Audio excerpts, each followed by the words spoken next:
मध्यप्रदेश मंडाई गाँवर एक आदिवासी परिवार रे जन्मग्रहण करथिले सबिता प्रधान। पिलाटी बेलरू ही पाठ पढ़ारे खूब भल थिले सबिता।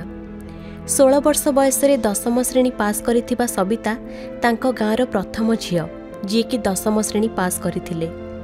आगको पढ़िबाकू इच्छा थिले मध्य परिवार रो दारिद्रता जोगु तांको पाठरे डोरी लागि जाइथिला एवं परिवार लोके एक धनी घरे तांकर विवाह कराई देथिले। बाहाघर पूर्वर शाशुघर लोके प्रतिश्रुति देइथिले जे सबिता को पढ़ाइबे एवं डाक्तर करिबे। हेले बाहाघर परे सबो किछि बदली जाइथिला। स्वामी पालटी जाइथिले राक्षस एवं शाशुंकर अत्याचार होई जाइथिला अकथनीय। गोटे गोटे दिन एमिति कटुथिला जे निजे रोसई करिथिबा सबितांक पई गंडे खाइबा भी बंचु नथिला। आउ परे निज पई मुठे रांधिबार मध्य अधिकार नथिला। स्वामी शारीरिक एवं मानसिक निर्यातना सही सबिता तांको शाशु घरे 6 वर्ष काटिबा सहित 2टी संतानर माँ मध्य होई सारी थांती।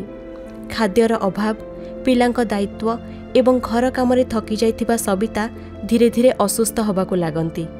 सेथिपाई से निजको भोकरु बंचेइबा पाई निजे पिंधिथिबा ड्रेस भितरे सुखिला रुटी नहीं बाथरूम भितरकू जाई चुपचाप खाई दियंती। हेले सबुदिन तो समान कटे नाही। 21 वर्ष बयस आउ अत्याचार सही न पारी सबिता स्थिर करती जे से आत्महत्या करिवे एवं कबाट बंद करी निज ओढ़णी को बेकरे गुड़ाइला बेले सबिता देखती जे तांको सासू तांको झरका बाटे देखुछंती।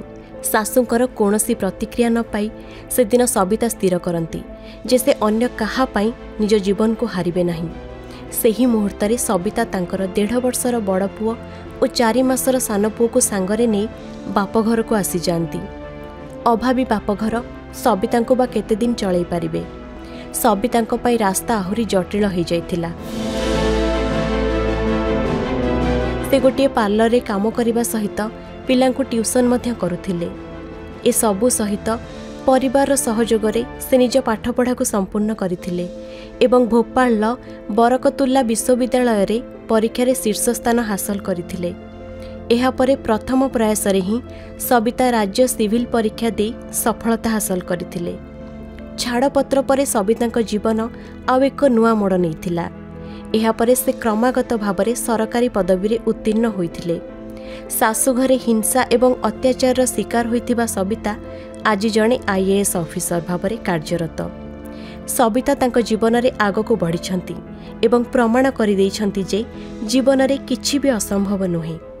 कठिन परिश्रम, आत्मविश्वास एवं किछि करिबार साहस मनिष को आगको बढ़िबाकू प्रेरणा दिए एवं सबिता निज कहानी माध्यम रे अन्य मानकू प्रेरणा देउछंती। Bureau report Subhadra live.